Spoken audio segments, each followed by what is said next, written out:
Un gusto saludarles. Estamos transmitiendo en vivo desde nuestra página de Calva Corro Abogados. Tenemos un grupo de filosofía jurídica, somos escasos 17, 18 miembros. Hemos estado haciendo análisis de diferentes tópicos. Hemos leído a Foucault. Coméntanos qué lecturas hemos hecho. Hemos realizado lecturas, comenzamos con el texto de Vigilar y castigar el nacimiento de la prisión a propósito de los 50 años de la publicación del texto. Posteriormente pasamos al texto también de Michel Foucault de la verdad y las formas jurídicas. Ahí nos quedamos en la tercera conferencia, únicamente nos restan dos para darle término a esa obra y con la intención de reflexionar acerca de la prisión en nuestros días, si se cumplen o no los objetivos de reinserción social. Evidentemente Foucault mantiene una postura muy crítica al respecto. Él analiza el surgimiento de la prisión en la época clásica, en los siglos XVII y XVIII, en concreto Francia, Inglaterra y Estados Unidos, y vemos que a pesar de que han pasado tantos años del surgimiento de la prisión, las condiciones siguen siendo las mismas. Encierros para la esclavitud, para la marginación, para la segregación, y que no cumplen con ningún objetivo de reinserción social. Y ahora pues, propuso el doctor esta lectura de la sentencia que realmente nos va a enriquecer mucho en el ámbito del derecho internacional. Precisamente el caso en concreto es el caso Asensio, Rosario y otros contra México. Recordemos que apenas hace unos días el Estado mexicano fue condenado, se notifica la sentencia al Estado mexicano y pues precisamente como abogados tenemos que conocer esta sentencia muy trascendente. Nos acompaña el maestro Balbino Calva Corro, nos acompaña desde Morelos el maestro Alberto Torralba y nos acompaña el maestro Vladimir Anastasio desde el estado de Guerrero. Quien quiera participar levanta su mano y empezaremos con esta dinámica. Fernando, nos acompaña también el maestro Fernando, que aquí lo veo. Fernando es igual un luchador de derechos humanos y pues vamos a dar inicio. Vamos a hablar con el preámbulo de los hechos. Hay muchas personas que nos observan que no son abogados y sí me gustaría que el contexto quedara claro qué es lo que ocurre y me gustaría dar la primera intervención al maestro Vladimir. Adelante, maestro Vladimir. Hola, buenas tardes a todos, maestro Israel Calacorro, maestro Albino Calacorro, maestro Alberto Torralba, cada uno de ustedes, al público en general. Efectivamente, el análisis de esta sentencia respecto al que el Estado mexicano fue condenado es en relación a una trágica circunstancia que viene aconteciendo a pueblos originarios, pueblos indígenas, y que partiendo de los hechos, trataré de ser concreto, siguiendo las indicaciones del maestro Israel para ir complementando de manera conjunta, pero partiendo del hecho circunstanciado del que nace este análisis y esta condena al Estado mexicano. Entonces, de acuerdo a la señora Ernestina, se parte que ella pertenece a un pueblo originario, es una persona que habla náhuatl, una persona que de acuerdo a los familiares, a los conocidos, decían que se caracterizaba por ser sabia, por ser solidaria, y que así también en las tierras, la zona de Veracruz, de este pueblo originario, pues tiene antecedentes históricos de discriminación, de marginación, y básicamente se parte con ese hecho de entrada. Como en México, varias de nuestras zonas pues son de pueblos originarios.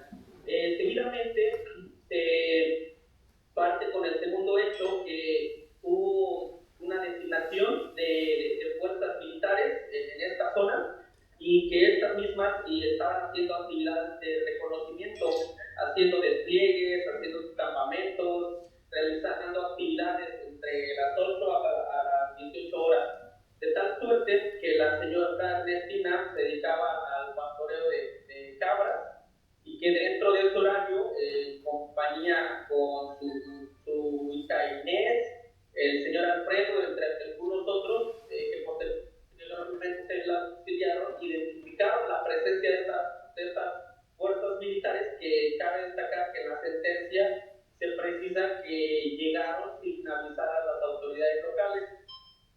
Posteriormente, ya en el hecho... Partimos,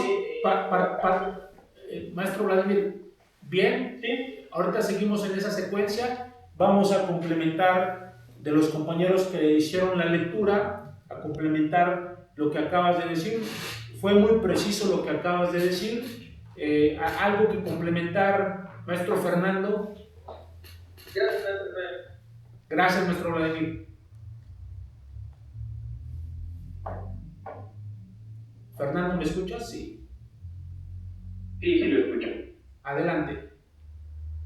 Mira, un punto de vista que yo manejé, sin ser abogado, en algún momento, como lo reitero, soy empírico del conocimiento jurídico, en que el gobierno tiene que ser congruente y consistente en tener una credibilidad en la que fehacientemente se tiene que alejar de la lectura ventajosa, política, ideología, y permitirse una congruencia lógica. ¿Cómo es esto? Proximidad con las víctimas, proximidad con las personas, y en algún momento evitar dolosamente que los estados asfixien económicamente a las instancias en todos los ámbitos.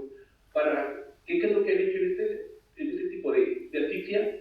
Para que no trabajen de forma rápida y expedita en las labores de investigar y buscar la verdad en la procuración y administración de justicia, para que en lugar de encabezar y revictimizar a las víctimas,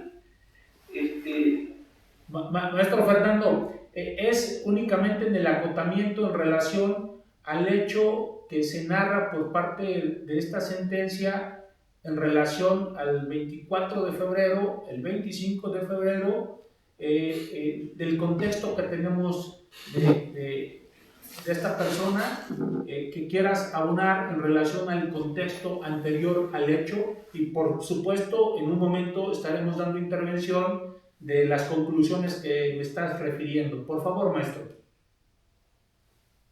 Ok, bueno, era referente precisamente a lo que yo llegué a una conclusión de la revictimización de la que fue sujeta Ernestina Ascensión Rosario, esta persona de origen náhuatl, que hasta el día de hoy, pues bueno, por fin se le hizo justicia después de tanto tiempo. Pero bueno, en algún momento creo que me perdí, creo que di en algún momento el síntesis de lo que yo considero la revictimización, sí. Y gracias a este acceso de la justicia por parte de la Corte Interamericana, que en algún momento pues es un recurso extra que nadie conoce, por lo regular, por este caso como servidor, que es una instancia en donde podemos todos recurrir para hacer valer los derechos que han sido vulnerados por el Estado, como se ha visto por tanto tiempo. Muy bien, maestro. Bien, vamos a dar la intervención al maestro Albino para que complemente el contexto que acaba de dar el maestro Vladimir, algún punto que podamos abonar a lo que ha comentado el maestro Vladimir. Claro, un gusto estar nuevamente con ustedes, compartir con ustedes, maestro Torralba, maestro Vladimir, maestro Fernando, doctor Israel. Pues abonar que la Sierra de Zongolica siempre ha padecido marginación histórica. La mayor parte de la población se habla náhuatl y la gran parte de la población es monolingüe. Es decir, que no hablan español, no comprenden, no tienen este acceso al español como gran parte de la población mexicana sí lo hace. Aparte de que el contexto de Ernestina, que estaba sumida en una marginación, en una pobreza muy intensa. Otro punto que toca ahí la sentencia en el aspecto de los hechos, en el apartado 3, es la violencia contra la mujer. En este contexto se padece una gran intensidad de violencia contra la mujer en todas sus formas: discriminación, violencia física. Incluso nos dan a conocer ahí en la sentencia que previamente, más o menos en esa temporalidad, una mujer luchadora de derechos humanos, que era comunicadora náhuatl, también había sido víctima de un homicidio que a la postre no se llegó a darle una conclusión en el término de administración de justicia. Otro aspecto relevante que considero es precisamente la militarización. Recordemos que en el sexenio de Felipe Calderón, que va del 2006 al 2012, se da esta lucha contra el narcotráfico y todos los batallones de distintas zonas militares son llevados a la calle para llevar a cabo distintas actividades de patrullaje, de darle seguimiento, de enfrentamiento directo con algunos grupos delictivos.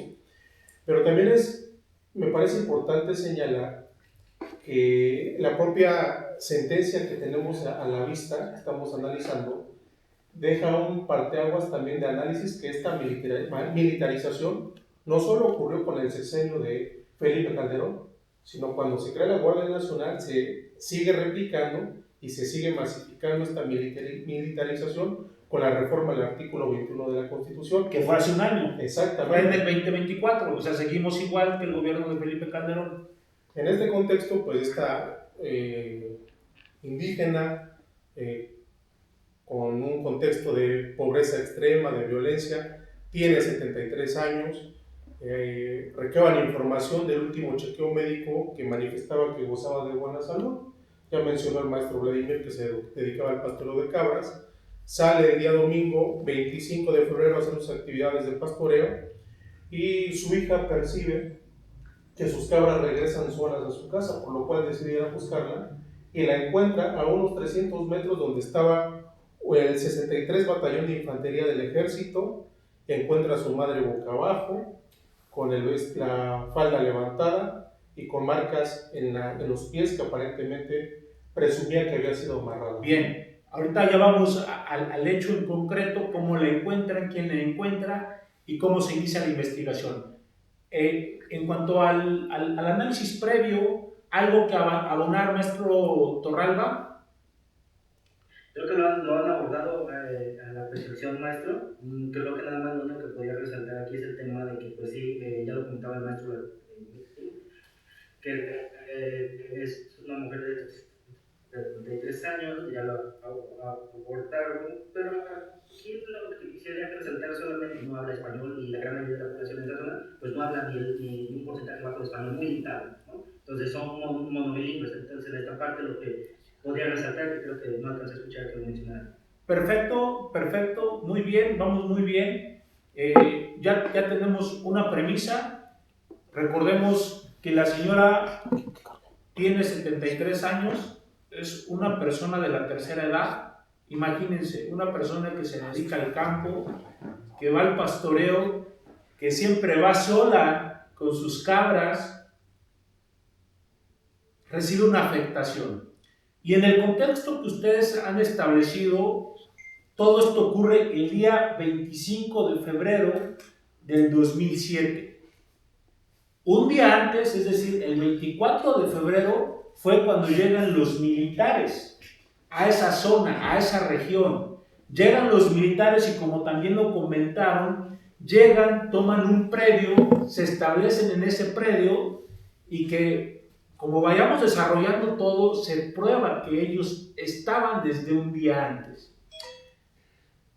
Lamentable lo que ocurre, lamentable que una institución como es la milicia haya generado estos hechos.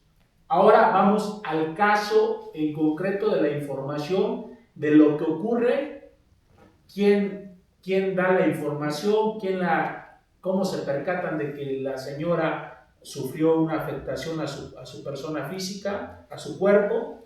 Pues vamos a dar inicio. Te interrumpí, maestro Torralba, y vas muy bien, discúlpame, pero sí hay que precisar y detallar todo este contexto para que las personas que nos están escuchando, que no sean abogados y que no puedan leer una sentencia, pues tengan el contexto de lo que ocurrió. Adelante, maestro, ¿qué ocurrió?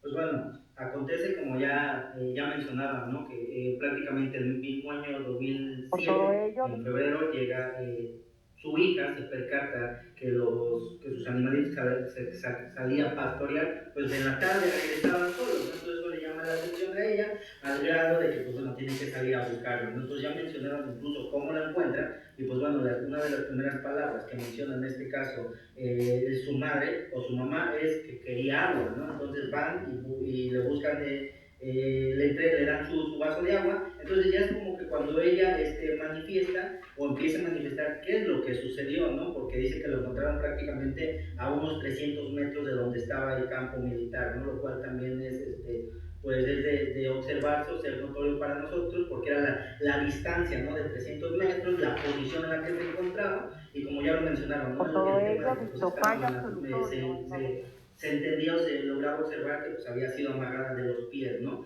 Y la posición en la que estaba, pues bueno, también ya con la falda levantada, ¿no?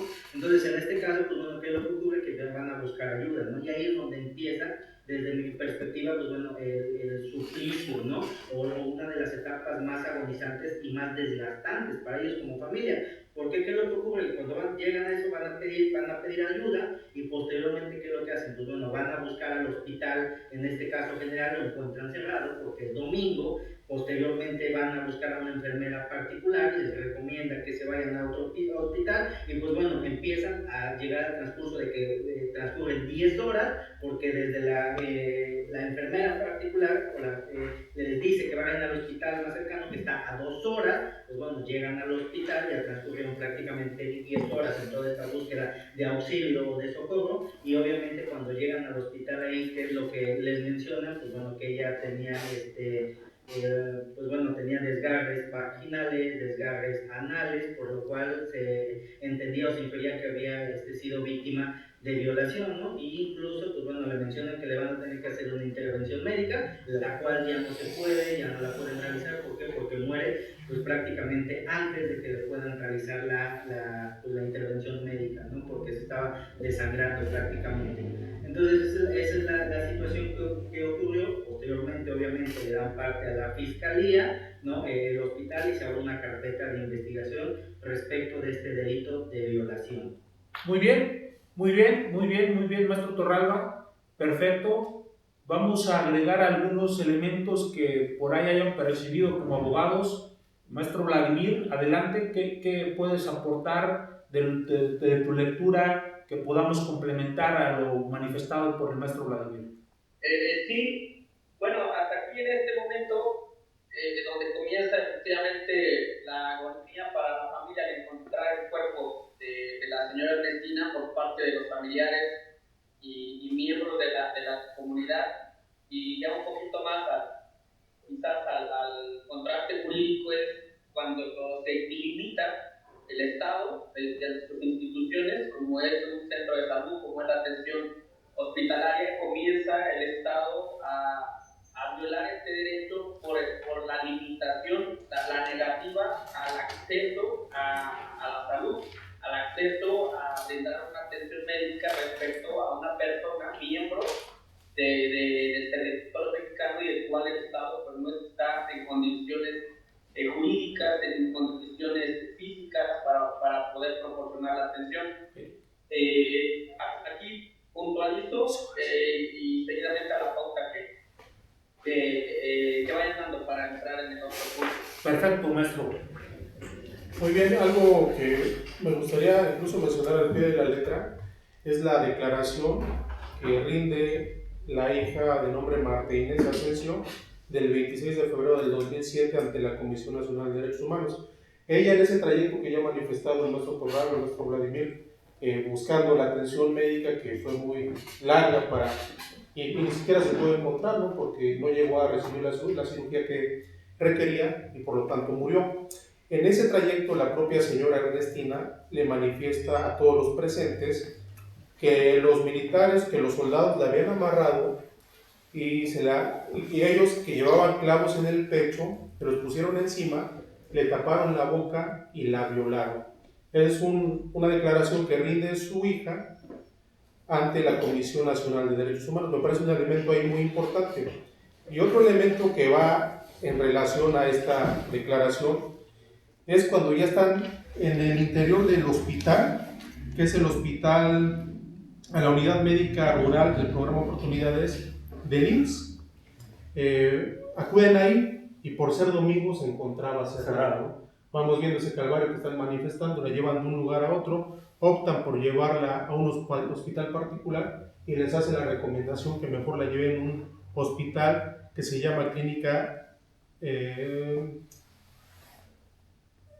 al Hospital Regional de Río Blanco, situado aproximadamente a 2 horas de donde se encontraban de trayecto. Estamos hablando de Veracruz.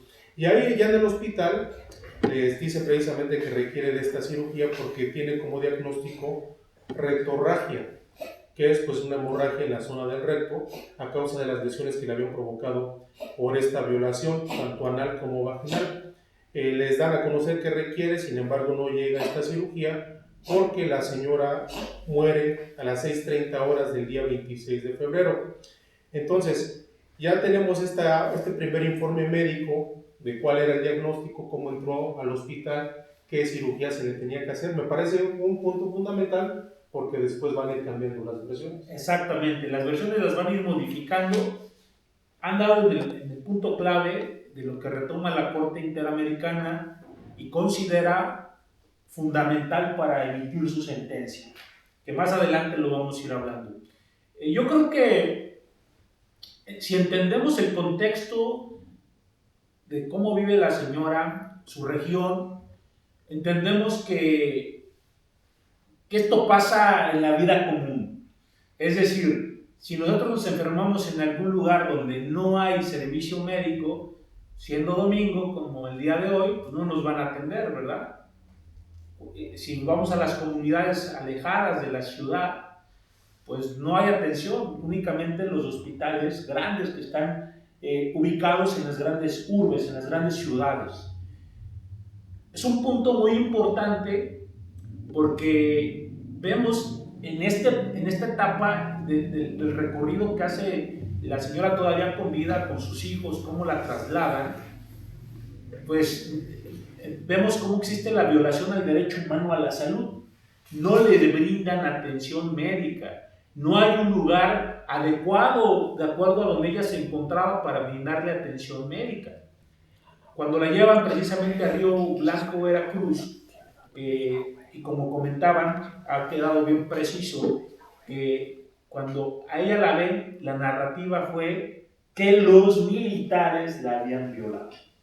Fue lo primero que se argumentó, fueron las primeras evidencias, que después el Estado mexicano en esa época, y que incluso en la época de este gobierno, porque ellos son los que contestan ahorita los argumentos en la Corte Interamericana, siguen protegiendo este tema, que no se probó esa parte.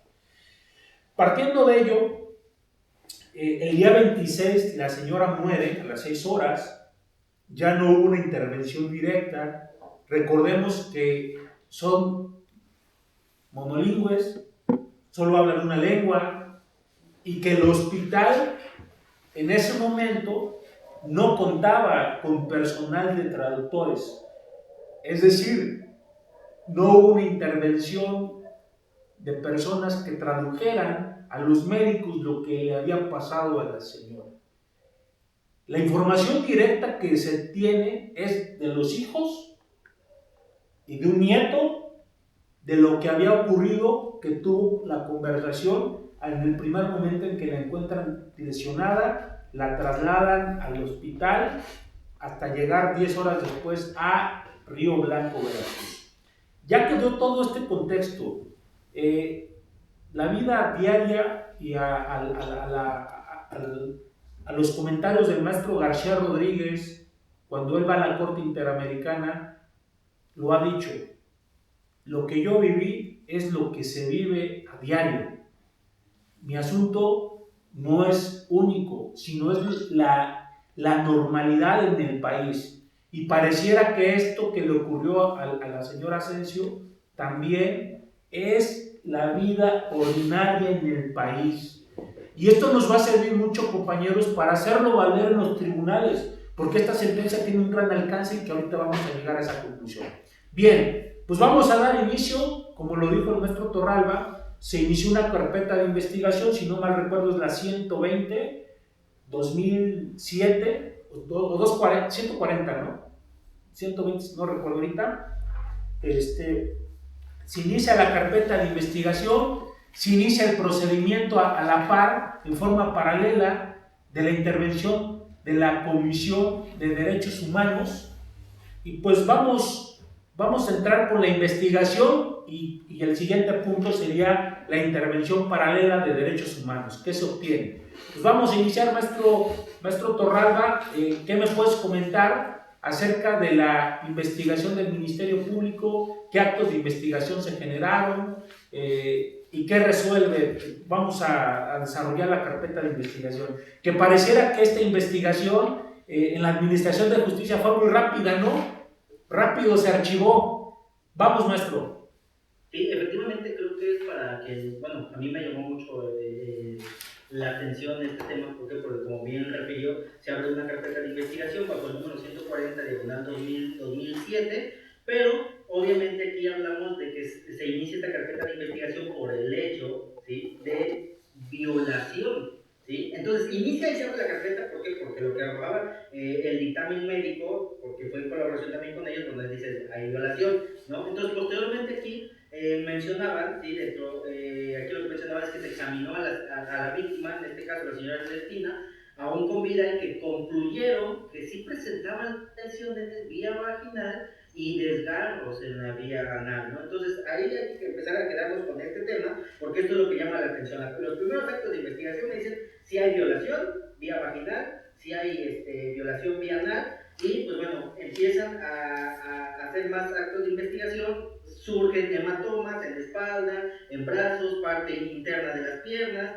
Posteriormente, en este caso, la Procuraduría General de Justicia de Veracruz lo que realiza es la necropsia de ley, ¿no? Y pues bueno, también nos habla de que la muerte había sido un traumatismo craneoencefálico, fracturas, ¿no? Y pues bueno, también nos hablaba de anemia, pero sigue enfatizando el tema de que sí había lesiones vía vaginal y vía anal, ¿no? Entonces, ahora, aunado todo esto, también hablamos de que hacen una prueba y nos arrojan que había ADN, o en este caso esperma, de 3 personas masculinas, ¿no? Entonces, esto también me llama la atención, porque los actos de investigación nos arrojan si hubo violación y si encontramos semen, ¿no?, dentro pues de la víctima, ¿no? Entonces, pues, obviamente, el Ministerio Público se mantiene en esta línea, y el 27 de febrero del mismo año, la Comisión Nacional de Derechos Humanos también hablaba que había violación, ¿sí?, que hubo violación sexual, que hubo privación de la vida de la señora Asensio Rosario, y pues bueno, se los atribuía al Ejército Mexicano. Entonces, ambas investigaciones, tanto la Fiscalía, tanto la Comisión Nacional de Derechos Humanos, iban en la misma línea: hay violación, ¿sí? Y fue, en este caso, realizado por el Ejército.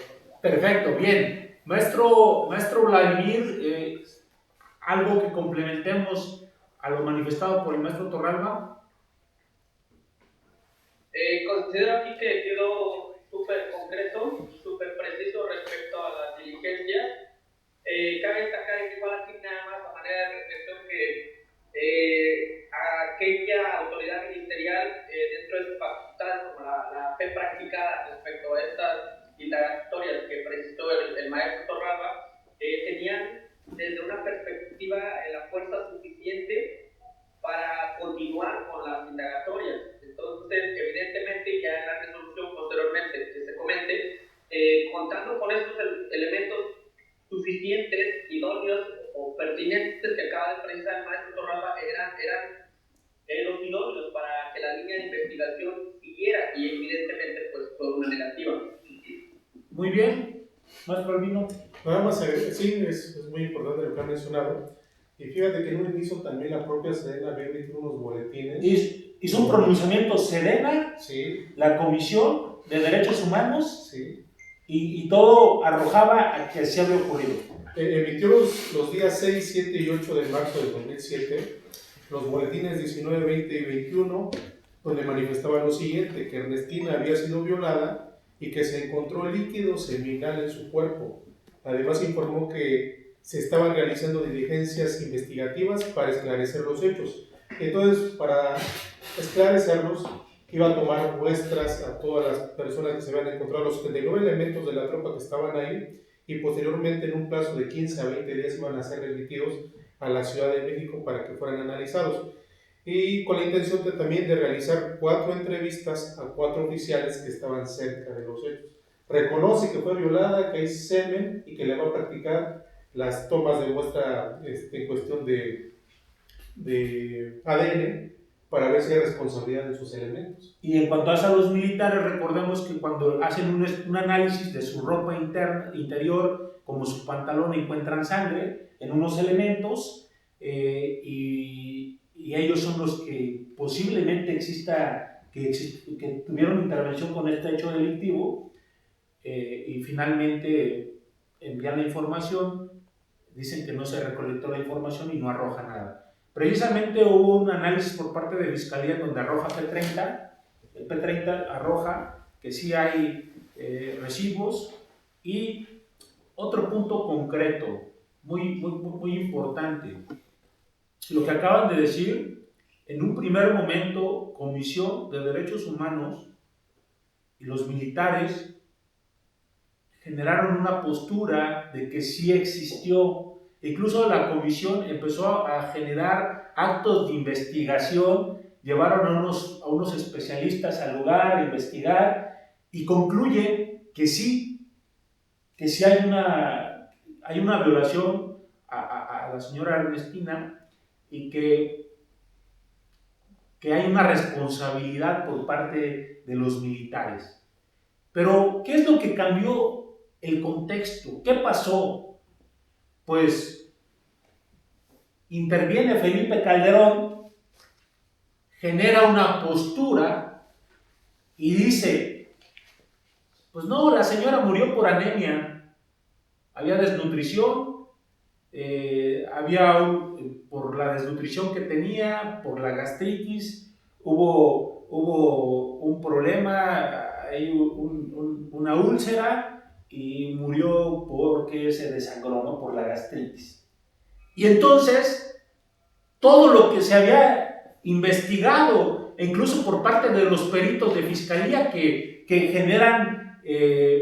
generan persecución por parte de fiscalía, porque ahora ellos les echan la culpa, ¿no? Que ellos habían generado los actos de investigación incorrectamente, que no habían determinaciones científicas que precisaran que existían muestras de semen, que el procedimiento fue incorrecto, que había duda en cuanto a la veracidad de los mismos, y todo esto con tal de ahora proteger una versión del Ejecutivo Federal, que en ese tiempo era Felipe Calderón.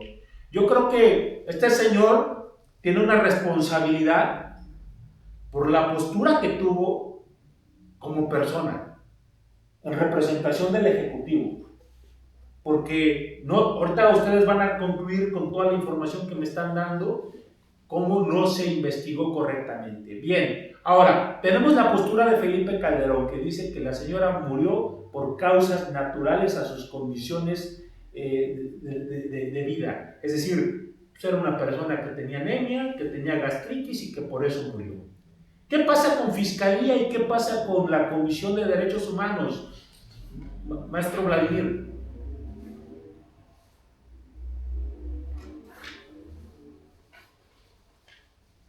Sí, lo que señala es que su deceso efectivamente no fue por una cuestión natural y que básicamente los dictámenes fueron en el sentido positivo, tanto la Serena, que realizó las entrevistas, considero que estas instituciones estaban como avanzando en la indagatoria de esclarecer el hecho, pero efectivamente la posición del Ejecutivo es donde le dio el mensaje político a decirle, a ver, párenle de contar, porque aquí se va a hacer de acuerdo a su estrategia de combatir el narcotráfico. Pues básicamente fue el hecho de que saliera a defender, a recalcar algo que estaba fuera de lugar, pues fue el mensaje para todas las autoridades a que retrocedieran en la indagatoria. Entonces, básicamente era lo que concluyó en lo lamentable, a que no se esclareciera el hecho y no se ubicaran los responsables de esta violación y de estas lesiones. Maestro Torralba, ¿algo que aportar? Sí, pues bueno, siguiendo, le voy a llamar así, siguiendo la historia que da en ese momento el actual presidente, de que dice que había sido la muerte por gastritis, pues obviamente de ahí empieza a cambiar todo el panorama. ¿Por qué? Porque posteriormente lo que es la Comisión Nacional de Derechos Humanos lanza su comunicado de prensa y dice de nueva cuenta, retomando lo que dijo el presidente, la muerte no fue como era, ahora es de esta forma y es bajo estas circunstancias. Posteriormente ese mismo día inician un procedimiento administrativo de responsabilidad contra los médicos, contra los peritos que estaban integrando la carpeta de investigación, pues diciendo que habían hecho mal su trabajo, ¿no? Que sus diagnósticos habían estado mal. Pero aquí también sale a la luz, ¿por qué? Porque cuando tanto el presidente, tanto la Comisión Nacional dicen no fue esta la muerte por violación, sino que fue por la gastritis. También desde ese momento el gobernador actual de Veracruz dice, a ver, espérate, no fue por gastritis, yo respaldo prácticamente los dictámenes de la fiscalía, y aquí estamos hablando de que no fue un deceso natural, sino que seguimos hablando de violación, ¿no? Y él respalda prácticamente a la fiscalía. Pero también cabe resaltar este tema, lo que más me llama la atención, que la propia presidenta del Instituto Nacional de las Mujeres, ella misma también argumenta y sigue la misma línea, pues que hablaba del presidente, pero lo más notorio es que menciona y dice que como la señora Ernestina pues ya iba débil, iba moribunda, que estaba ya prácticamente agonizando y balbuceando, pues que no tenían la certeza de lo que había dicho que era violación, tratando de, pues obviamente, desvirtuar lo que ella había dicho con su hija y con sus hijas respecto a la violación de los militares, ¿no? Entonces, obviamente, posteriormente a esto, o sea, como una trama de telenovela, la propia Sedena también se deslinda de los anteriores boletines que tenía y pues dice que siempre no, ¿sí? Que siempre no había sido por violación y que pues bueno, que incluso la información que tenía ahí de que Ernestina había sido violada, pues bueno, que no era así, sino que había muerto de una muerte pues natural prácticamente, y que tampoco tenían ahí la existencia de la aparición del semen, ¿no? Entonces se va siguiendo la misma línea y la misma trama que en su momento el presidente de la República pues había mencionado. Adelante, maestro. Sí, me gustaría mencionar el contexto. Recordemos en 2007, cuando Felipe Calderón ya había sacado las Fuerzas Armadas para hacer esta labor policial, hubo una gran resistencia por la fuerza opositora que precisamente hoy gobierna, ¿no? Morena, en concreto de Andrés Manuel López Obrador. Claudia Sheinbaum estaba con él también, y estaban inconformes de que se hubiera llevado esta guerra contra el narcotráfico y que las Fuerzas Armadas estuvieran haciendo labores de patrullaje, ¿no? De seguridad que no les corresponde. Y en este sentido es paradójico porque actualmente lo siguen haciendo y lo siguen haciendo más con la creación de la Guardia Nacional, como hemos manifestado. Pero incluso lo que en su momento Felipe Calderón había realizado era proteger al cuerpo del ejército, porque ya desde el día previo a que Felipe Calderón saliera a dar esta entrevista que has mencionado, cuando dice que Ernestina no murió por causas de violación, sino por una anemia y por una, menciona aquí, acá, a causa de un esfuerzo mayor por causa de una gastritis, ¿no? Previo, un día antes, que fue el día 12 de marzo, la propia investigación que estaba realizando el Poder General de Justicia dictaminó que la causa de muerte de Ernestina fue mecánica y que se debió al sangrado del tubo digestivo, o sea, una cuestión digestiva, ¿no? Pero también, de manera por añadidura, sin darle la importancia que se requiere, dice, asimismo se reconoce la existencia de desgarros altos como consecuencia De la gastritis. ¿no? Y ya al día siguiente sale Felipe Calderón a decir que precisamente la señora Ernestina falleció por gastritis crónica no atendida, y otros hechos que arrastraba anteriormente, como es una desnutrición, ¿no? Se ve esta protección que se le da al ejército, y por supuesto, haciendo remembranza, conocemos las manifestaciones que se daba este clima político, que representaba el hecho de haber reconocido que las fuerzas castrenses habían violado y dándole muerte a Ernestina, pues un descontento social abrupto, y lo que implicaba era meter nuevamente a las fuerzas castrenses a los cuarteles, ¿no? Claro, hay que ser muy objetivos de esta lectura, y de hecho esta lectura y todo el expediente que en el derecho doméstico se tiene es una cronología de lo que ocurrió, más allá de partidos políticos. Como me comentaban hace un momento, el Ejecutivo Federal de esta administración dice que es culpa de Calderón, pero más adelante van a verificar cómo defiende el actual gobierno. El actual gobierno defendió la postura de Calderón, y ahorita vamos a llegar a esos puntos. Bien, tenemos el contexto de que la señora Ernestina fallece. Tenemos actos de investigación por parte de la Fiscalía. Recordemos que el procedimiento que se tiene es anterior al sistema penal vigente. Al sistema penal entró en el 2008. Esto ocurre en el 2007, son averiguaciones previas. Y precisamente el punto medular para justificar al Estado como tal fue, sí es cierto, hay un desgarro, pero la realidad es que la señora murió por una gastritis no atendida y que los desgarros que están son porque también la gastritis por la colitis y todo lo que conlleva genera desgarros. Eso fue lo que dijeron. La fiscalía cambia la versión, manipula la información, genera un contexto distinto en lugar de investigar objetivamente, cambia todas las conclusiones a su antojo y responsabiliza a los peritos por haber hecho conclusiones anticipadas. Dice, la culpa fueron de los peritos no investigaron correctamente, no hicieron bien su trabajo, de acuerdo a los protocolos. Entonces, pues se entiende que hay una afectación al cuerpo de la señora, pero por cuestiones naturales, no por una violación. Y eso da la pauta a que en menos de o en 2 meses archiven la investigación. Imagínense, archivan la investigación sin una investigación exhaustiva, sin tomar en cuenta la condición de la señora como grupo originario, como mujer, como persona de la tercera edad. Fiscalía no hizo eso. Pareciera que vivimos en los mismos tiempos. Lo que comentaba el compañero Fernando. Parece que es la vida diaria del país. No hay investigaciones, archivan de forma inmediata o prolongan la investigación en años y las fiscalías dicen, ya prescribió el delito. Sí, pero prescribió por tu culpa, porque no investigaste correctamente.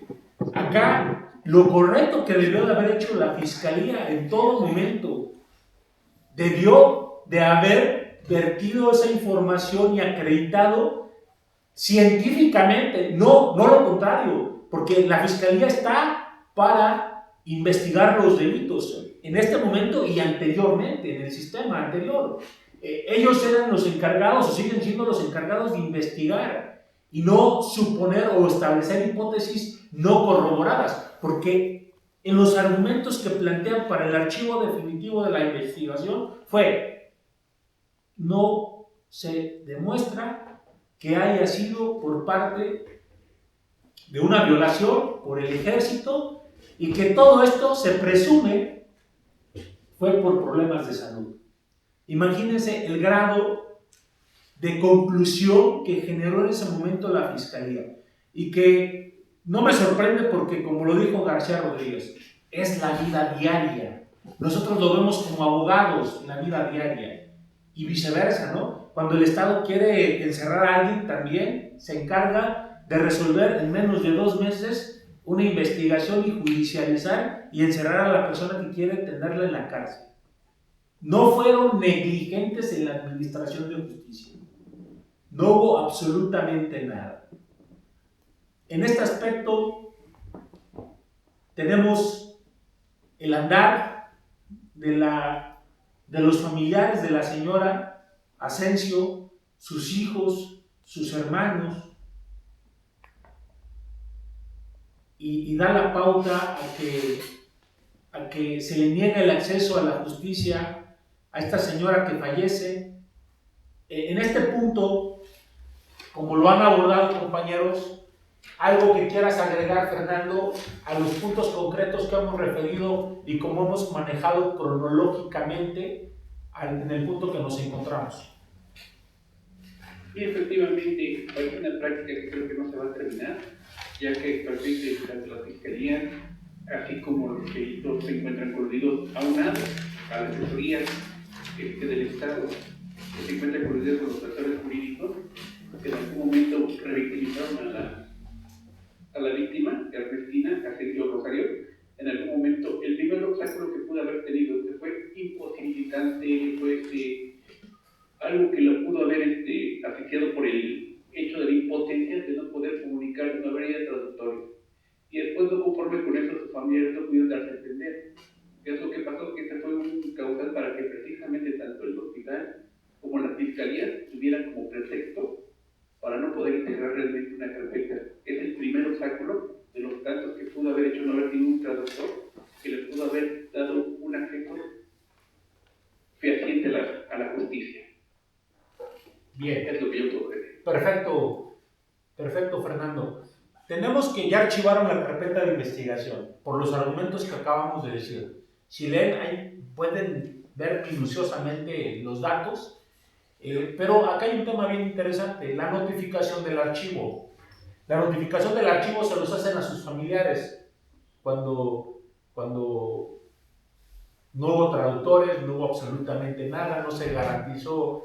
En ese momento no había asesoría jurídica, recordemos en esos tiempos no había asesoría jurídica, pero sí tenía que haber un traductor para notificarles correctamente esas notificaciones. ¿Qué podemos decir al respecto, maestro Torralba? Sí, pues que obviamente existe una violación, ¿no? Ahí de derechos humanos, es cierto, pero pues como bien mencionan, ¿no? O sea, casualmente le notifican, ¿no? Y dice que ellos manifiestan de conformidad y que aparte de que manifiestan de conformidad, pues renuncian, ¿no? Al plazo constitucional o al plazo que tenían ellos de 10 días para impugnar, ¿no? Y casualmente 10 días después, como dicen mágicamente, pues bueno, como nadie interpuso su recurso, pues bueno, la mando al archivo, ¿no? Y aquí no pasó nada. Exacto. Archivan la información, el asunto se mantiene en reserva. No, por ahí hay algunas personas que pidieron la información, se las niegan. Ante ello, ¿qué puedes comentar, complementando lo que dice el maestro Torralba y todo lo que se tuvo por otros ciudadanos en relación a recabar toda la información y que se hiciera pública, maestro Vladimir?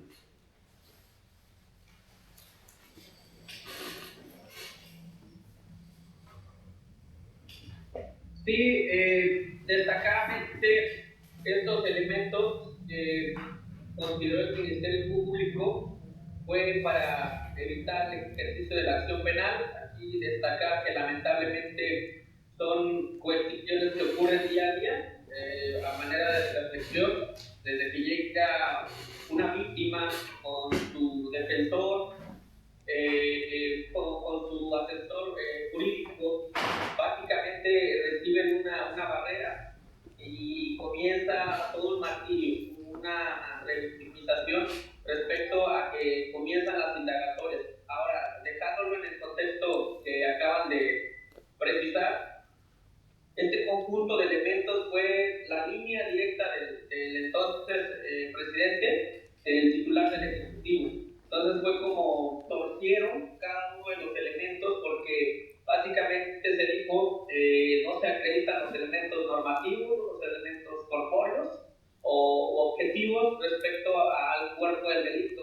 Efectivamente antes se tenía que establecer la acreditación del cuerpo del delito para el ejercicio de la acción penal, una consignación respecto a que se libraran ciertas órdenes de aprehensión, en este caso de acuerdo a las indagatorias, sí había ya una investigación sólida, podemos decirlo de esta manera, porque la misma Sedena realizó entrevistas a sus denunciantes, a 40 miembros de su tropa, para efecto de que dentro de ese radio de acción donde se señalaba el hecho con apariencia de delito, se siguieran las líneas de investigación correspondientes a lo que dijeron.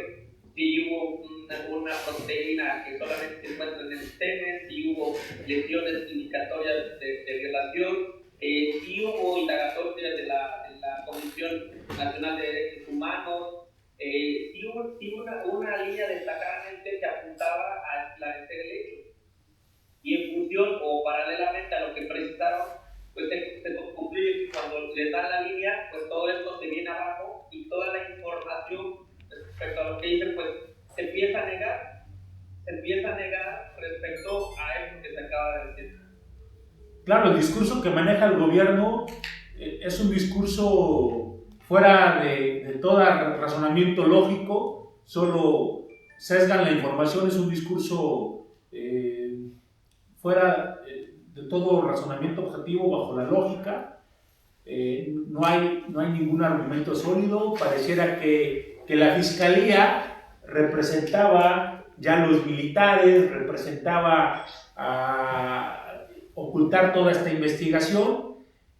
Hay algo bien interesante porque a raíz de que Felipe Calderón dice que la señora murió por enfermedad, emite su resolución el grupo castrense y dice que no hay elementos porque se recabó, los indicios que se recabaron se enviaron a la Ciudad de México, dijeron que igual no fueron recolectados correctamente, que no arrojaban absolutamente nada, era imposible llevar objetivamente esa cuestión química, y que la sangre que tenían era de los mismos militares, no así de lo otro en relación a determinar objetivamente, porque dicen que no se podía, ya había una imposibilidad. Todo el discurso que ya se manejó posterior a ello es de la imposibilidad y la duda, en este caso, como ahora se maneja, ¿no? La duda razonable, ¿no? De que tú tienes que demostrar que efectivamente ellos lo hicieron. Y ese es era como se seguía el procedimiento, ¿no? Bueno, se sigue ahora el procedimiento. En este aspecto, hay algo también muy interesante. Los peritos, ya lo habían dicho, son investigados, son separados de su cargo y los obligan a dar otra versión del peritaje, es decir, a decir, sí, hicimos mal nuestro trabajo y hay falsos positivos. Esa era la postura que tenían que generar ellos, pero ellos se negaron. Ellos se niegan, inician procedimientos laborales, e incluso ellos ganan los procedimientos laborales, no tengo acceso a ellos, pero hoy lo refieren. Sería muy interesante allegarse al procedimiento laboral, allegarse a toda la carpeta de investigación para hacer un análisis más profundo, más minucioso y poder verificar otros temas, otros aspectos. Pero te das cuenta cómo el Estado, en forma sistémica, quiere ocultar la verdad. Y precisamente la sentencia habla en relación a la verdad de lo que ocurrió, el derecho a saber la verdad. Tenemos este contexto. Yo creo que ya nos vamos acercando a lo que determina la Corte. Precisamente el 11 de enero del 2012 llega a la Corte Interamericana de Derechos Humanos su admisibilidad. La determina la admisibilidad del 2017. El caso se somete a la Corte Interamericana. La otra era la Comisión Interamericana de Derechos Humanos, y llega a la Corte Interamericana el 11 de junio del 2023. Somete la jurisdicción, se requieren que contesten, que el Estado conteste, se les da prórroga. Pero a mí me interesa mucho, compañeros abogados, que nos digan aquí a los que no han leído la sentencia, ¿cuál fue la postura del actual gobierno? Recordemos, se somete a la Corte el 11 de junio del 2023. Bueno, llega, se somete el 28 de julio del 2023. Y el Estado mexicano, en el 2023, ya había cambiado de partido político. Y hay que ser objetivos. No nos vamos a ir por ideologías políticas, nosotros somos abogados. ¿Cuál fue la postura del gobierno que representa a Morena, o que es representado por Morena, en contestar, o la postura del Estado, maestro Vladimir? Cuéntanos.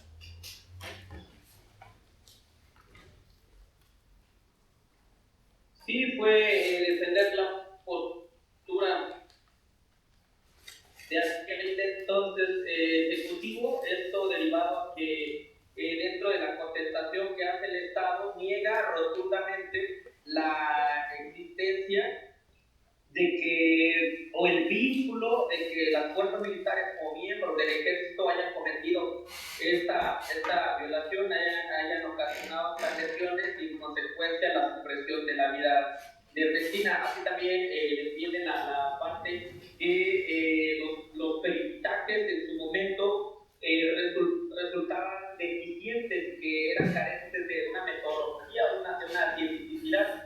Entonces, bajo esta circunstancia, aquí nada más destacó básicamente es la perspectiva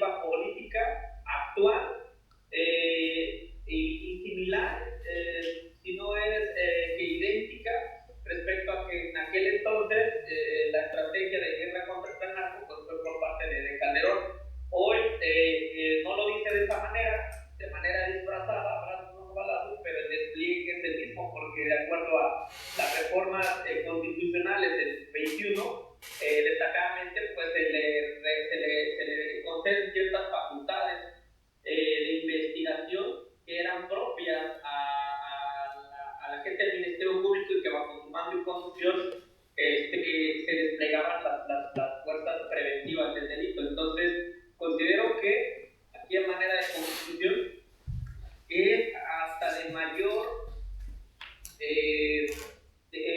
crueldad, por así decirlo, en términos claros, porque si antes como de Ernestina cometieron, usurparon sus funciones y privaron de la vida, torturaron y estas lesiones produjeron la supresión de la vida de Ernestina bajo un mando político y no netamente jurídico, porque esto es la condena, evidentemente. Ahora pues le dan un manto jurídico además de político con la reforma 21 constitucional, porque dentro de estas cuestiones pues ellos ese reconocimiento lo hubiesen cuadrado como una investigación de delitos, etcétera, etcétera. Muy bien, maestro, para generar un contexto a lo que nos están observando y no son abogados y desconocen la reforma que tú refieres, un contexto, y ahorita seguimos con los demás participantes. Hace un año, recordemos que la investigación de los delitos, toda la cuestión de seguridad pública era ejecutada por policías civiles, es decir, son policías que investigan, que no tienen nada que ver con el ejército, con la marina, con nadie. A partir de la reforma, y lo establece aquí en la sentencia, no lo digo yo, y chéquense la Constitución y la modificación de los alcances, ahora esos policías, bueno, la investigación militar, ya van a pertenecer a los civiles y ellos están facultados para. Eso fue lo que hizo Calderón en aquel tiempo. Es lo mismo que lo que hizo Calderón, involucrar en una cuestión de investigación del delito y todo a través del ejército, y fue lo que ocurrió, ¿no? Ocurrió esto, que se sabe con una sentencia, pero quién sabe cuántos más asuntos tenemos, cuántos más casos. Actualmente ya se hizo, pero en forma legal, en forma constitucional. Y lo que decías es más grave, ¿no? Porque lo validaron a través de una reforma constitucional. Y es algo que debemos de entender como ciudadanos y no irnos por ideologías políticas o fanatismos. Eso no tiene nada que ver, en donde las posturas son las mismas, pero una es ya disfrazado bajo una reforma constitucional, en donde facultan ahora a la policía no civil a intervenir, es decir, al ejército. Es el contexto que quiero manejar para que comprendan y vean esta sentencia. Continuando con lo que acaba de decir el maestro Vladimir, algo por aportar, maestro Torralba, a la postura del Estado mexicano respecto de todo lo que ocurre. Sí, es que, por ejemplo, el Estado dice, bueno, o sea, sí, parcialmente creo que acepto ciertos hechos, pero al mismo tiempo, lo que a mí me resalta es que ellos simplemente dicen, bueno, o sea, es que sí se han realizado ciertas investigaciones, pero no hemos podido llegar a la verdad de los hechos. O sea, no lo descarto, pero no hemos podido llegar, o sea, no tengo las pruebas para poder decir que sí soy culpable del delito de violación o de las omisiones en la investigación, ¿no? Creo que es lo que podría resaltar, que el propio Estado, como bien lo refiere, que ya es prácticamente el actual, pues bueno, al final también pues no se pone severo en decir, ¿sabes qué? Si hubo negligencia, si pasó esto, si pasó aquello, pues bueno, vamos a tomar, sino que simplemente sigue respaldando la deficiencia de la investigación, ¿no? Y el hecho de que en su momento dijeron no hay violación y ahorita viene y nos vuelve a decir es que, pues bueno, yo no tengo pruebas, ¿no? Prácticamente, ¿no? Como muchas veces decimos en el mundo de la abogacía, ¿no? No tengo pruebas, no tengo dudas, no tengo nada, no lo niego, no lo afirmo, entonces prácticamente digo, o sea, sí, parcialmente soy responsable, pero yo no puedo asegurar que soy culpable del delito de violación por el caso de Ernestina, ¿no? Así lo entendí. Así es. Algo que me permite agregar. Adelante, maestro. Sí, maestro, adelante. Cabe destacar que el Estado precisa argumentos en función de que el Ministerio Público determinó. Entonces aquí hago un paréntesis. Al Estado fundarse en decir el agente del Ministerio Público en aquel entonces determinó que los peritajes carecían de valor, que los testimonios carecían también de valor, etc. Recordemos que los códigos penales en ese contexto saliendo de año tenían en sus preceptos lo que se conoce como prueba tasada o prueba legal, y que de acuerdo a la doctrina de la prueba, como Vicente Araujo, Jordi y Carmen Vázquez, hacen referencia respecto a que la prueba tasada no es una valoración mínima lógica respecto a que solamente esa facultad la debe tener un juzgador, alguien que pueda percibir o analizar directamente el indicio, el dato o el elemento. Es decir, el Estado está hablando, considero, no, me atrevo a decir, quizás por engaño, no por desconocimiento, pero pues de acuerdo a la doctrina actual de la prueba, o sea, esta prueba tasada o esta prueba legal antes se consideraba que estaba determinada por el legislador, es decir, el legislador ya estaba por estar en un compendio, en un código penal, el legislador estaba diciendo a tal prueba se le concede cierto valor probatorio, a tal testimonio cierto valor probatorio. Entonces, aquí, de acuerdo a la postura del sistema tradicional penal, pues básicamente el Ministerio Público tenía las facultades de un juzgador, es decir, determinaba si tenía o no valor probatorio, o qué alcance de valor probatorio tenía un testimonio o un dictamen. Y actualmente, con el nuevo sistema, y concluyo, pues la cuestión es erradicar esas prácticas porque no son correctas. Perfecto, maestro. Adelante. Me gustaría plantear que cuando se dio este acto de notificación de la Corte Interamericana de Derechos Humanos, que fue el caso que estamos analizando el día 16 de diciembre, hizo este protocolo a través de las redes sociales y particularmente fue común recordar porque este caso fue muy sonado en el 2007, sin embargo yo particularmente le perdí el rastro. Entonces ya cuando escucho el apellido, pues nos ponemos a ver el acto de notificación posteriormente, pero un día después, es decir, el día 17, en la mañanera salió la presidenta actual, Claudia Sheinbaum, a recalcar que ellos iban a acatar todas las recomendaciones, la sentencia que había emitido la Corte Interamericana de Derechos Humanos, pero señaló muy puntualmente, ese acto, esos hechos acontecieron con el gobierno de Felipe Calderón, como siempre. ¿Quién es el responsable? Felipe Calderón. Sin embargo, no hay que perder de vista que el acto litigioso se da ante la Corte Interamericana de Derechos Humanos en el sexenio actual. Incluso la petición y el conocimiento que tarda 11 años de la Comisión Interamericana se da también en gran parte en el sexenio de López Obrador. No hay que perder de vista eso, porque dicen, es que fue en el sexenio de Calderón, no, es en el sexenio actual. ¿Y el Estado mexicano qué postura toma? La misma que en su momento tomó el gobierno de Felipe Calderón. No darle ese seguimiento, ese castigo penal que merecen los criminales que le dieron muerte a Ernestina, y únicamente reconocen parcialmente esta sentencia, esta recomendación, o esta sentencia que tiene que ser ejecutada al pie de la letra, porque el Estado mexicano es parte de esta convención de tratados internacionales y debe acatarlas. Y únicamente se le da seguimiento al ámbito del reconocimiento a este proceso que deben seguir las víctimas para hacerlas de reparación del daño, más no así el ejercicio de la acción penal contra los que perpetuaron ese crimen. Precisamente, ahorita vamos a ver el alcance de la sentencia. Si lo observamos como abogados, entendemos que ni siquiera llegó a la etapa jurisdiccional, únicamente se quedó en la investigación. Imagínense, 2007, para aquellos ciudadanos, no abogados que nos están viendo, este asunto ni siquiera llegó a una sentencia. Llegó a la investigación y se cerró porque Ministerio Público, el Ejecutivo de la Nación dicen que no hubo elementos, se archivó. Hay una persona que murió,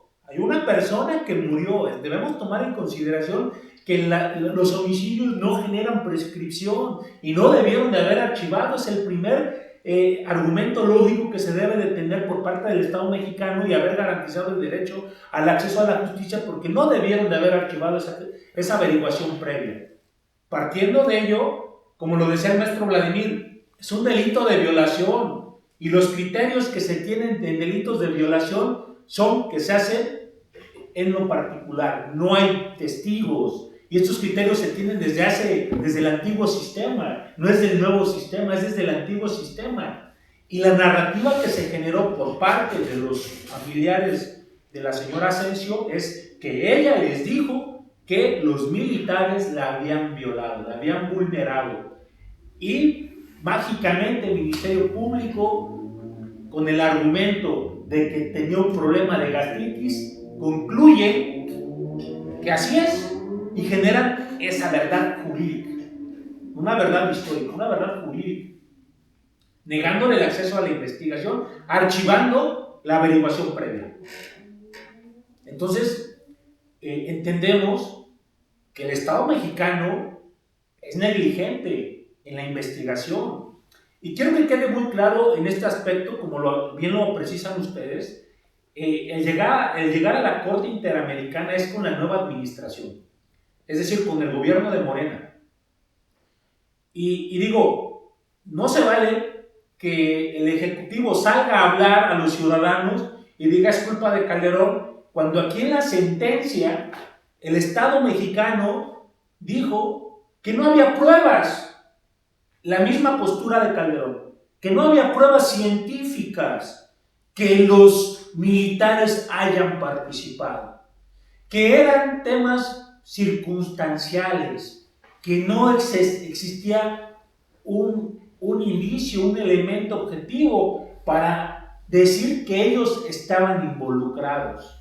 Oigan, ¿no estamos con un nuevo gobierno que va a administrar justicia? ¿No el antiguo gobierno que no administra justicia se acabó? ¿No existe una reforma judicial? Parece que es una mentira y lo estamos corroborando. Y el texto internacional lo dice, para que aquellos fanáticos lean estos documentos. Por favor, sean objetivos. Somos ciudadanos. Somos ciudadanos que no podemos permitir estos comportamientos. Y lo único que se halla en el Estado mexicano es: sí, no se le brindó salud. Sí, tenemos la culpa porque no se le brindó salud. Sí, ahí somos totalmente responsables. Y estamos haciendo los mecanismos para erradicar eso en el país. Pero estamos igual. Esa es una realidad. Estamos igual en el país. Igual que Calderón, igual que todos los políticos que han pasado. Pero nos engañan con los discursos. Ese engaño por parte del actual gobierno al decir no existe elementos científicos, y a lo mejor cualquier abogado va a decir, sí, cierto, tiene razón, el gobierno es así, tiene que ser. No, porque la Corte emitió una sentencia y el punto importante es que la Corte Interamericana se pronuncia acerca de la responsabilidad de los militares, diciendo, y acá en México la prueba circunstanciada en ese tiempo era muy válida. En temas de violación son las pruebas que interesan porque son ocultos este tipo de delitos. Violaciones. No hay testigos, no hay nadie. La circunstanciada con todos los elementos generamos que se presume que sí se cometió ese delito. Entonces, me gustaría, compañeros, que entráramos al tema, en primer momento, qué dice la Corte Interamericana en relación al hecho que se denunció por violación. La Corte dijo, ¿no hay pruebas? O dijo, si hay elementos. Adelante, maestro Vladimir. Sí, bueno, respecto a la Corte, determina que hubo violación a los derechos de la vida, derecho a la salud, a la integridad física, violaciones al derecho al acceso a la justicia, a la tutela judicial, destacadamente fundado en los siguientes argumentos de hecho y elementos probatorios. El primero que establece es la existencia de una zona marginada respecto a la Sierra de Veracruz y que dentro de sus pruebas que ofrecieron las partes se agregan ciertas encuestas y ciertos indicios de otros hechos de violación, de señalamiento directo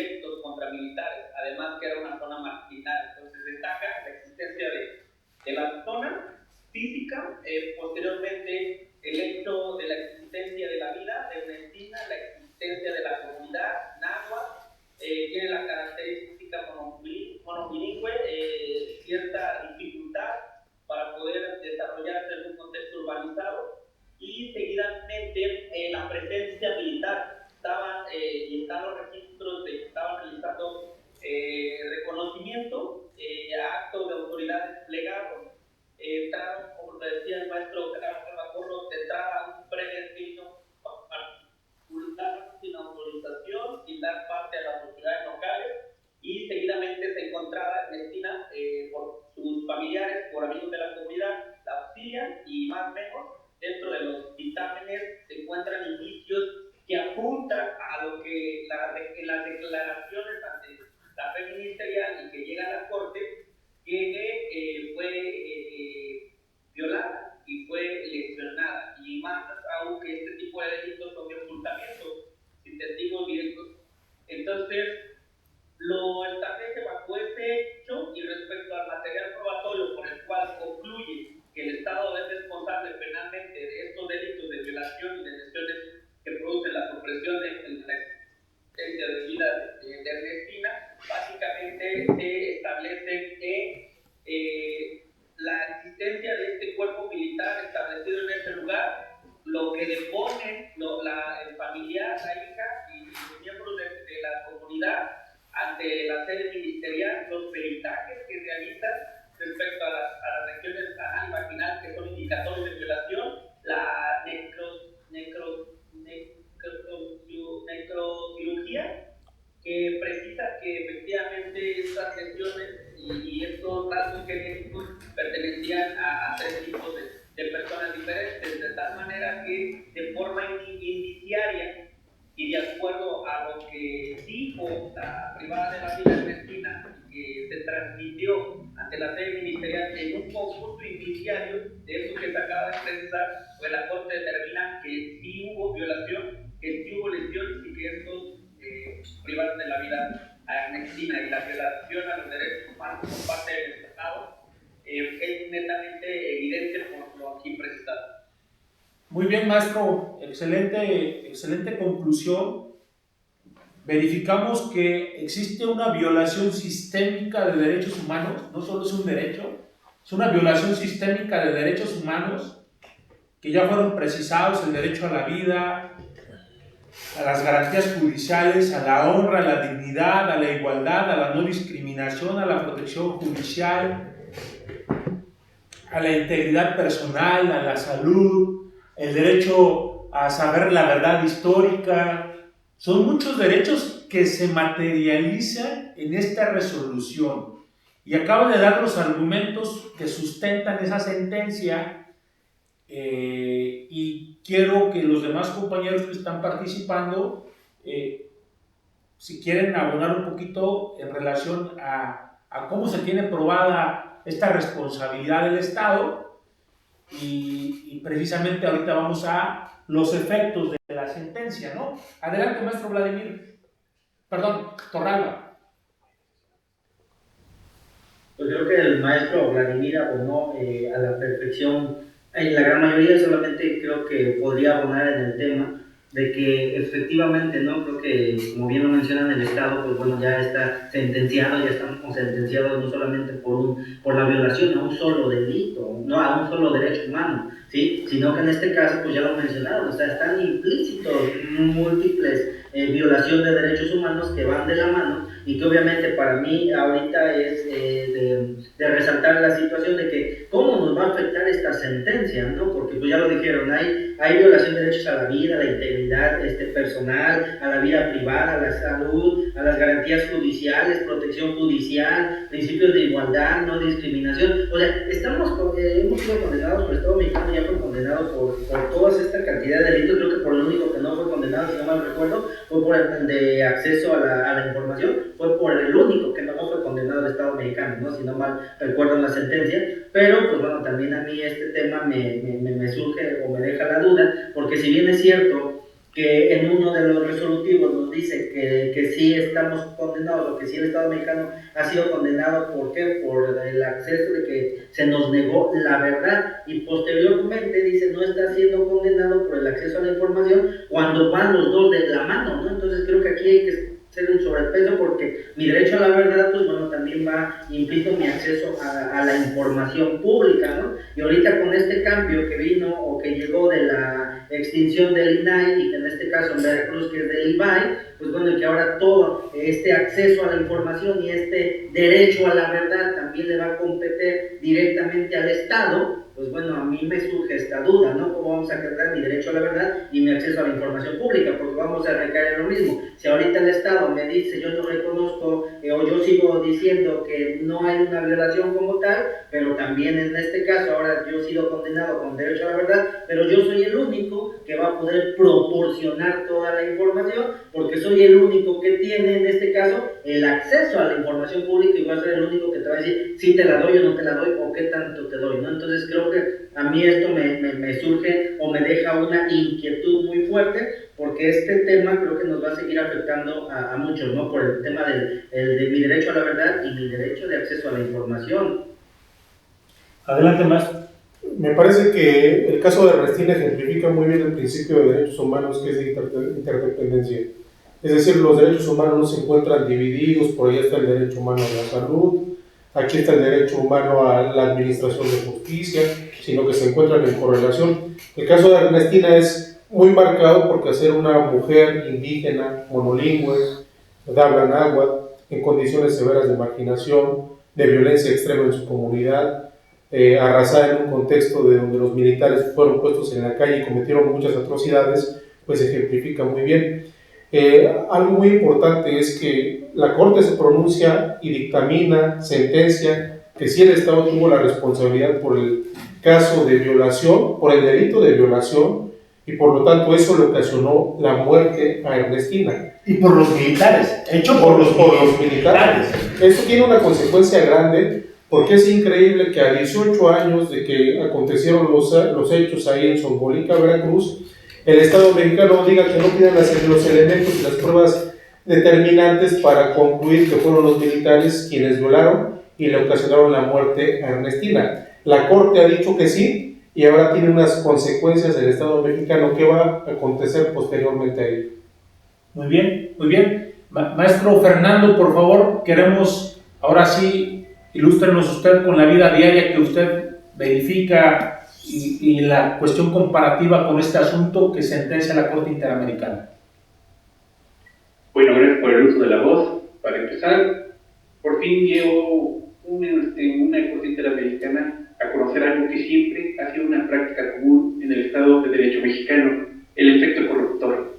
Siempre ha ocurrido, de hecho hasta parece que es una práctica como ya un derecho inherente, el cual las fiscalías se lo imponen de manera arbitraria el archivar las carpetas. Lo digo por vida propia, es lo que me ha pasado de que de repente para fabricarte delitos en menos de 24 horas ya tienes pruebas fabricadas. Pero bueno, por fin creemos que hay que aplaudir esta Comisión Interamericana de que dio a conocer el Estado corrupto. El Estado de Derecho mexicano es corrupto, siempre ha sido corrupto, quién sabe cuándo vaya a terminar, y el hecho de levantar la voz puede costarte hasta la vida. Es lo delicado. Ya ver lo que ha pasado por denunciar este efecto corruptor. Pero bueno, en este caso se puede vulnerar, se puede acreditar que se violan derechos fundamentales a la garantía judicial, a la igualdad ante la ley, que es lo que parecemos, no tanto los imputados, sino víctimas. ¿Qué es lo que pasa con la víctima? No tienes un acceso imparcial, dado que los asesores jurídicos como defensores públicos se encuentran coludidos con los agentes del Ministerio Público en algún momento para corroborarte, fabricarte el delito y en algún momento no defenderte como víctima. ¿Qué es lo que puede pasar? Que en algún momento tanto los jueces actuales o los ya electos por la reforma judicial, que en algún momento pues sí nos puede perjudicar, que es lo que no puedo decir fuertemente, porque yo en algún momento sí estaba de acuerdo con la carrera judicial, y claro, también se encontraba contaminada, como es la cultura mexicana, la corrupción, que ahora ya con los actuales, yo le puedo decir nada más levantar la voz y decir que en algún momento concienticen con esta sentencia que le da un poscorrón a ese tipo de personas que no nomás están jugando con la libertad, sino con la vida de las personas que pueden creer en generaciones que si no ponen un alto nunca se va a acabar este efecto corruptor por parte de dependencias en las cuales ponen en riesgo la integridad, la libertad, la vida de las personas a las cuales las tienen a sus manos, por lo cual yo puedo decir que este gobierno tiene que ser, este y los que vengan tienen que ser congruentes, conscientes de tener credibilidad, en la cual pacientemente se tienen que alejar de la lectura de la ventaja política ideológica, que es defender a sus propios amigos o a sus allegados, o de encubrirlos, y de esa ideología que permite que en algún momento de congruencia lógica pueda demostrarle que el Estado mexicano es digno de confianza para acceder a la justicia como víctima o en algún momento, como puede ser lo peor, como imputado por la fabricación de delitos. Que el Estado en algún momento ya deje de asfixiar con técnicas, no con técnicas, sino que reduzca los recursos para que se pueda impartir de forma eficiente una impartición de justicia pronta y expedita, que busque que la procuración y administración de justicia sea eficiente, que en lugar de revictimizar a las personas, al imponer, reitero, como obstáculos técnicos y económicos y jurídicos de acceder a una efectiva justicia por medio de un defensor público, realmente busque realmente concientizar a los asesores jurídicos y defensores particulares o públicos, perdón, que realmente tienen en su mano a personas, a seres humanos que estamos en busca de justicia. En algún momento ya tener un Estado verdadero de derecho que sea consciente, eficiente y humanitario y de proximidad a las personas. Que esta sentencia sea el cimiento o el iceberg para concientizar que la impunidad algún día tiene que llegar a su fin, que algún día podamos acceder a la justicia como imputados, como víctimas, pero que podamos tener un verdadero acceso a la justicia. Es lo que yo puedo opinar, no como abogado, pero es lo que puedo levantar la voz por las injusticias que hemos padecido. Bueno, yo he padecido y han padecido las personas que en algún momento yo quiero ayudar, pero no me puedo expresar como dignamente. Ustedes me han apoyado de forma humanitaria. Discúlpeme, a lo mejor que no me puedo expresar con la técnica jurídica correcta al estar con toda la representación. Gracias, Fernando, un gusto escucharte. Han sido muy objetivos, abogados. Me gusta el análisis que se hizo desde ahorita, que se ha hecho.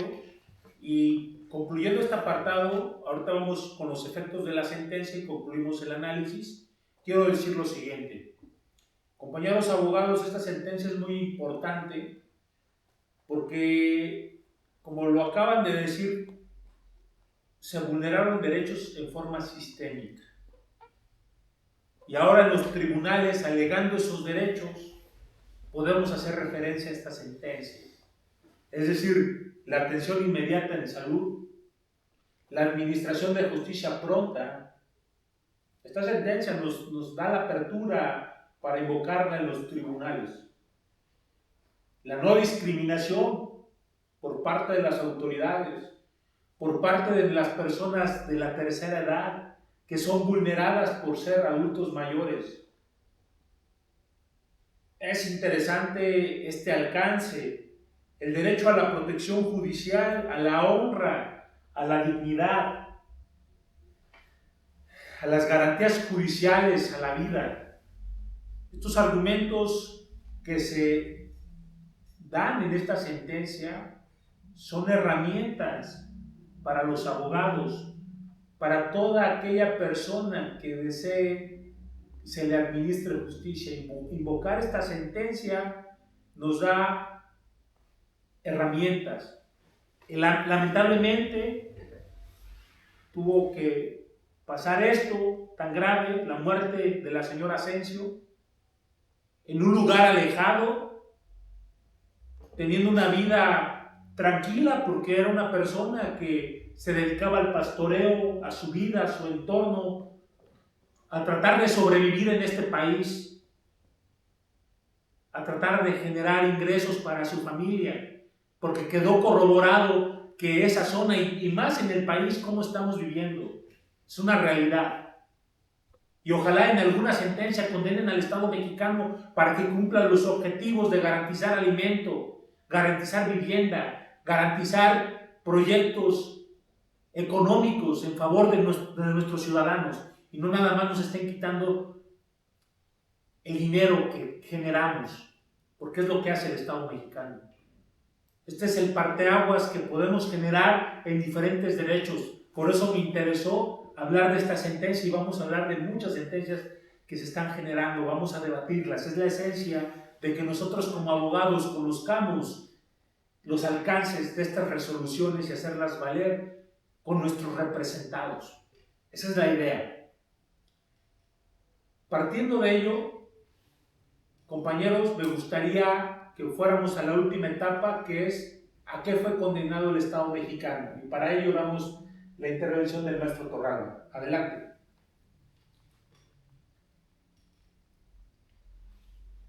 Pues bueno, el Estado fue condenado a varias condiciones que tiene que realizar.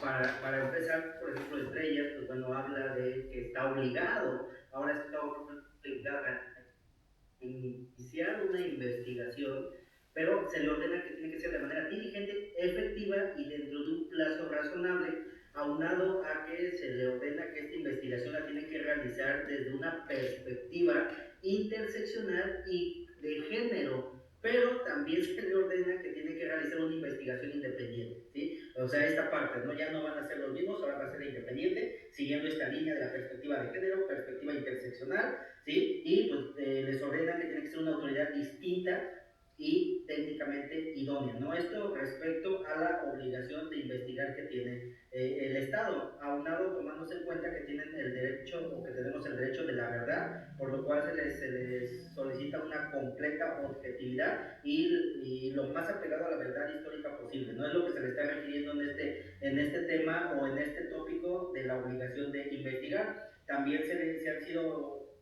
fuimos condenados a las medidas de rehabilitación para las propias, los involucrados, ¿no? En este caso la terapia psicológica hacia cada uno de los hijos, también que se les ordenen medidas de protección a ellos para que no vayan a sufrir algún tipo de intimidación o atentado. También hablan de una atención médica, ¿sí? que se les tiene que dar a todos los familiares, ¿no? Ya lo mencioné, la atención psíquica, la atención moral, psicológica que se les está ordenando. Se les está ordenando unas medidas de satisfacción, que en este caso hablan de reparar, dice, integralmente las violaciones de derechos, que con la publicación de la sentencia, y les ordenan que las tienen que difundir a través de redes sociales y medios de difusión pública, ¿no? Se le ordena en este caso también al Estado de Veracruz, que tiene que publicar todo este tipo de sentencias en una versión pública, ¿no? Y ahí es donde yo mencionaba esta parte que a mí me llama la atención, ¿no?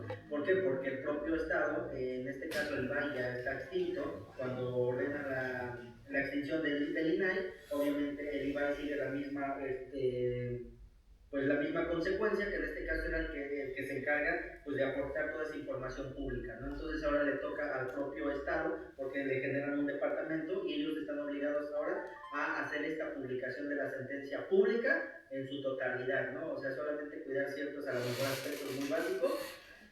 También se les fueron condenados a reconocer públicamente, ¿no? En este caso al Estado, reconocer o hacer un reconocimiento público, pues en este caso de los que fueron condenados, becas de estudio hacia los hijos, en este caso de los hijos de la víctima, se les ordena también becarlos, ¿no? Para que continúen sus estudios, nivel básico, o en este caso incluso es una cuestión técnica. Entonces, pues prácticamente a grandes rasgos esto es lo que yo recuerdo, lo que fueron condenados. Perfecto, maestro Vladimir. Ya no se encuentra el maestro Vladimir. Vamos con el maestro Albino.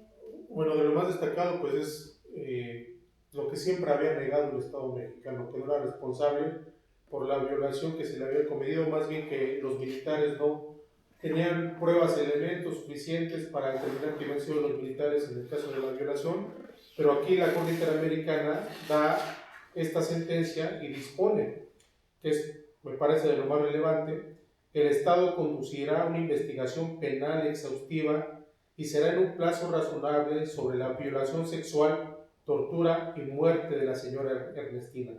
Para darle cumplimiento a todo lo que ha manifestado el maestro Torralba, le da como plazo a un año al Estado mexicano para que al término de ese año pueda rendir ese informe y ver cómo va dando este seguimiento de esta sentencia que ha dictado la Corte Interamericana de Derechos Humanos.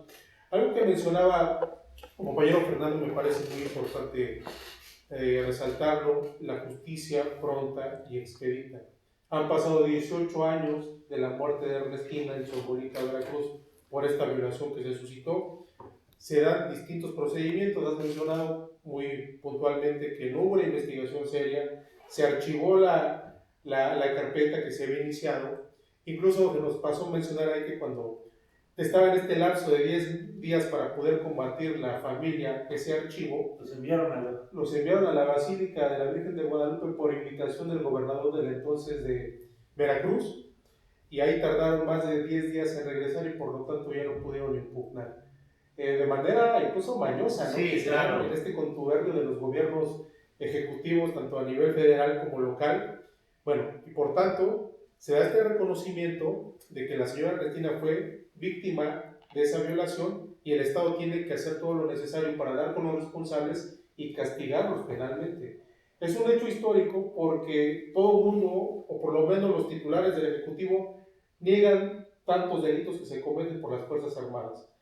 Actualmente pues siguen afuera las fuerzas militares y se ha robustecido esta fuerza de policía de investigación, de enfrentación a través de la creación de la Guardia Nacional, hecho que contradice tanto los discursos que mantuvieron en ese momento del 2007 cuando ocurrió este hecho al gobierno actual, que manifestaba que los militares tenían que regresar a los cuarteles, que no eran labores propias con la sociedad civil.